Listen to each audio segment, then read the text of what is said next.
Shweta, breaking update coming in connection with the comedian Kunal Kamra joke row, as he has now filed a petition to quash the FIR against him by the Mumbai police.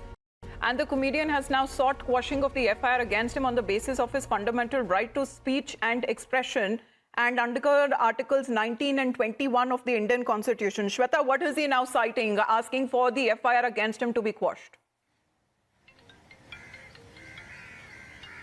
Well, that's right, Amita. In fact, in a significant development, we are given to understand that now Kunal Kamra has in fact approached to the Bombay High Court owing to the fact that the squashing of FIR has to be done, which are been put against him by Mumbai police. We have seen three various FIR were done against him.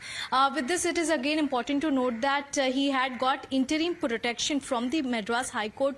He stated that he's a permanent resident of Tamil Nadu and he got the interim protection till today, that is 7th of April.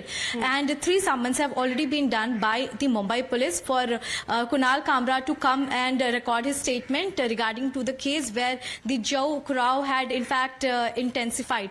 We have seen that now Kunal Kamra has reached to the Bombay High Court. It will be important to see whether he approaches for an urgent hearing or not, but as per the information what we have now, the matter has been listed for 21st of April before the divisional bench of Justice Kotwal and Justice Modak. But clearly it has been seen that three summons and all the three summons were skipped by Mr. Kamra, and now he has approached to the Bombay High Court on the grounds that it is violating his fundamental rights, which are put under Article 19(1), 19(1)(a) and 21 of the Indian Constitution.